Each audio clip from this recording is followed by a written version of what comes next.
రక్తానికి జాతి లేదు, మాంసానికి చర్మం లేదు.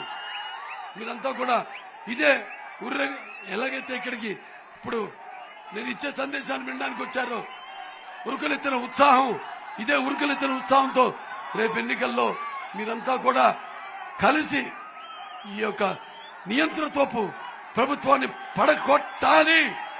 కొడతాం. కొడతారా? కొడతారా? కొడతారా? ఇవన్నీ కూడా అవలోకన చేసుకుని నేనైతే విషయాలు చెప్పాను.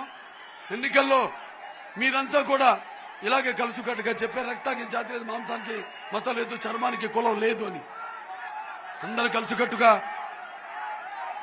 పార్టీలకు అతీతంగా అందరు పార్టీలు అర్థాలు వేరైనా ఎజెండా ఒక్కటే. ఆ వైఎస్ఆర్ సిపి పార్టీని పడగొట్టడమే మన జయం. అదే రేపు చాటు చెప్పాలి. మన తెలుగువాడి గుండె మంట అంటే ఏంటో అతనికి బుద్ధి చెప్పి గుణపాఠం చెప్పి ఇంటికి తరిమేదాకా ఆ మంట చల్లారకూడదు. ఇది ప్రతి తెలుగువాడి పౌరుషం. అతని ఇంటి తరిమేదాకా ఆ రోషం నిద్రపోకూడదని మీ అందరికి తెలియజేసుకుంటూ, అలాగే ఇక్కడ అభివృద్ధి కార్యక్రమాల్లో మరి చెప్పాను నేను ఒక 4 ఎస్ఎస్ ట్యాంకులు 4-5 ఇక్కడ నిర్మించి ఈ యొక్క ఏదైతే ఇక్కడ నీటి సమస్య, తాగునీటి సమస్య ఉందో అంటే ప్రతి ఇంటికి కూడా నీరు ఇచ్చే కుళాయి ఇచ్చే ఈ యొక్క కార్యక్రమాన్ని మేము చేపడతాం. మీకు తప్పకుండా నీరు అందిస్తాం అని మీకు అందరికీ సమానంగా మనవి చేసుకుంటున్నాను. అన్నిటి కూడా ఇక్కడి నుంచే మొదలు మొత్తం అన్ని ఏదైతే అప్పుడు నాన్నగారు మానసిక పుత్రికలన్నాను అదొక తెలుగంగ కానివ్వండి, లేకపోతే నందికొట్టుకూరు అటు చూడండి, అక్కడి నుంచే కృష్ణాచలాలు అక్కడి నుంచే మొదలవుతాయి అన్ని. ఆర్డీఎస్కి వెళ్ళాలి, లేకపోతే ఇప్పుడు మన తెలుగంగ గాలేరు నగరి అయితేనేమి, లేకపోతే మన హెచ్ఎన్ఎస్ఎస్ అందరి సుజర సెవెంత్ అయితేనేమి, ఇవన్నీ కూడా వృధాగా 3000 టీఎంసీలు సముద్రంలో కలిసిపోతుంటే దాన్ని శ్రీశైలం థర్మల్ ప్లాంట్ నుంచి ప్రాజెక్ట్ నుంచి నీళ్లు మళ్లించి 3000 టీఎంసీ నీళ్లని మొత్తం రాయలసీమని సస్యశ్యామలం చేసింది. అటు సాగునీరు గాని తాగునీరు గాని ఇచ్చింది మన తెలుగుదేశం ప్రభుత్వమే అని మీరంతా గుర్తుపెట్టుకో.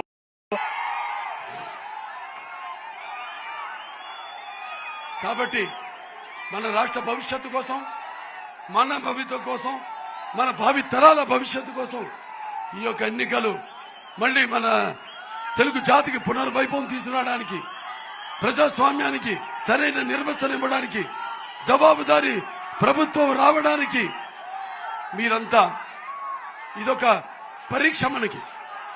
ఈ పరీక్షలో నెగ్గాలి, తగ్గేది లేదు. తగ్గుతారా? తగ్గుతారా? తగ్గుతారా? అందరూ కూడా మీ భవిష్యత్తు కోసం మహిళలకి నేను చెప్తున్నా. ముఖ్యంగా ఏదో అతను వేసే ఎంగిలి వెతుకులు కాసపడి ఏదో దానికి ఆ ప్రలోభాలకి మీరు లోడు కాకండి. ముందు 15 ఎంతమంది పిల్లలుంటే అంతమందికి 15,000 ఇస్తానన్నాడు. చివరికి ఒక బిడ్డకి ఇచ్చాడు. మీరేదో మీ అకౌంట్లో పడిపోతుందని ఆనందపడిపోకండి. రేపు ఏమీ రాదు మీకు, ఏ పథకాలు అందబడు. ఈ అప్పులు నేను చెప్పా కదా, ఎవడు తీరుస్తాడు? మనం తీర్చాలి. మనకి ప్రతి దాని మీద హక్కు ఉంది. అతని హక్కులేంటి మన మీద బడాయి, మన మీద అధికారం చలాయించే మన అంబేద్కర్ గారు అన్నారు ఆ విదేశీ అంబేద్కర్ విదేశీ విద్య ఉంది. అంబేద్కర్ గారి పేరు తీసేశాడా ఈ మూర్ఖుడు?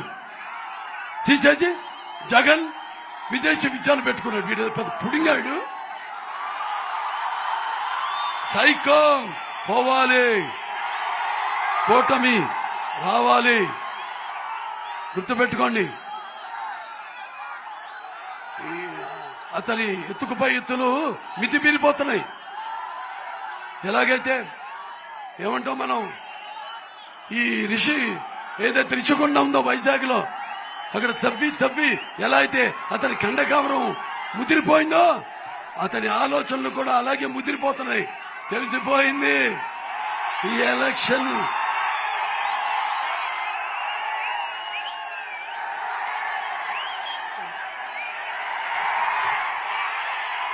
అది. చరిత్ర తెలుసుకుంటే మన దేశ చరిత్ర కాదు, అన్ని దేశాల చరిత్రలు కూడా చదవాలి. నేను చదువుకున్నా యూరోపియన్ హిస్టరీ, అంటే ఐరోపా దేశం హిస్టరీ చదివాను. అందులో లూయి ద 16th అని ఫ్రెంచ్ మహారాజు ఇలాగే ఇంట్లో కూర్చుని ఎప్పుడో ఒకసారి ముచ్చి మొహం వేసుకుని, లేకపోతే ఏమంటాం నీకు వద్దులే, అతను అభివర్ణించడం వల్ల కాదు, అన్ని అవలక్షణాలు ఉన్న ఇతనిలాగే అతను కూడా కోటల్లో కూర్చుని విందులు వినోదాలు చేసుకుంటుంటే ప్రజలు వాడి చొక్కా పట్టుకుని బయటికి లాక్కొచ్చి శిరఛేదన చేశారు. అది అప్పుడు జరిగింది చరిత్ర. సో ఇవన్నీ గుర్తు పెట్టుకుని ఇప్పుడు తెలుగుదేశం పార్టీ సూపర్ 6 అని మేనిఫెస్టోతో మీ ముందుకు వచ్చింది. అది దృష్టిలో పెట్టుకుని మీరంతా కూడా మీ యొక్క మళ్ళీ చెప్తున్నాను, మీ యొక్క భవిత కోసం, మీ యొక్క మన రాష్ట్ర భవిత కోసం, మీ భవిత కోసం తెలుగుదేశం పార్టీ బలిపరుస్తున్న మన జనసేన అలాగే బీజేపీ వాళ్ళందరూ కూడా కలుపుకు, అలాగే ఎంఆర్పిఎస్ ఉంది కృష్ణ గారు, వాళ్ళు కూడా ఈ ఉద్యమంలో ఎంతో చురుగ్గా పాల్గొంటున్నారు. వాళ్ళందరూ కూడా నా ధన్యవాదాలు తెలియజేసుకుంటూ, ఈ ధన్యవాదాలు ఇప్పుడు ఈ వేదికతో కాదు, రేపు జరగబోయే యుద్ధంలో మీ యొక్క ఓటు, ఎందుకంటే ప్రజాస్వామ్యంలో ఈనాడు మానవుడికున్న ఆయుధం ఓటు. ఆ ఓటుని సద్వినియోగపరుచుకుని మరి నీ ఆలోచనని ప్రతిబింబ చేసే, ప్రజాస్వామ్యాన్ని పరిరక్షించే, సమాజ స్థాపనకు, సమాజంలో ఉన్న వ్యత్యాసాలను తొలగించడానికి, అలాగే సామాజిక న్యాయం చేసే సరైన ప్రతినిధుల్ని ఎన్నుకోవడం చాలా అవసరం. ఆ ఓటుని మీరు మరి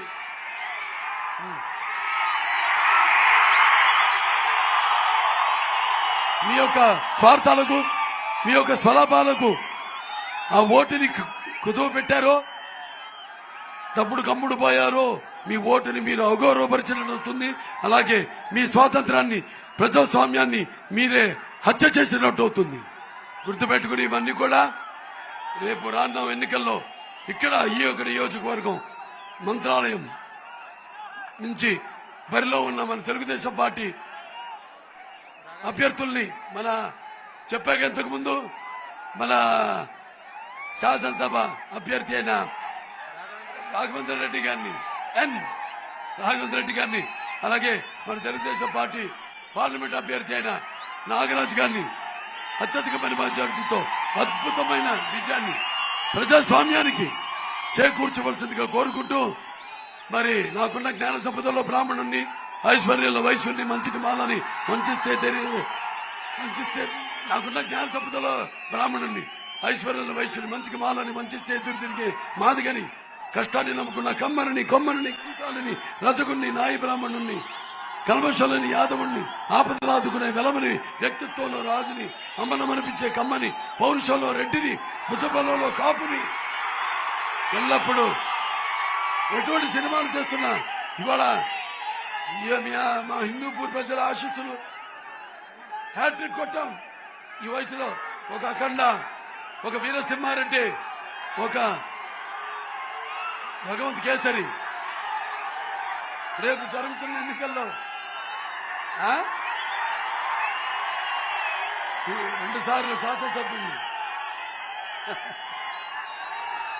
సరే, ఏదైనా మీరంతా కూడా అన్ని నియోజకవర్గాల్లో ఎవరైతే మన కూటమి అభ్యర్థులు ఉన్నారో, జనసేన కానివ్వండి, బీజేపీ కానివ్వండి, అది పార్లమెంట్ కానివ్వండి, ఇటు అసెంబ్లీ కానివ్వండి, అందరి అభ్యర్థులను కూడా మీరు గెలిపించవలసిందిగా మనస్ఫూర్తిగా కోరుకుంటూ నేను సెలవు తీసుకుంటున్నాను.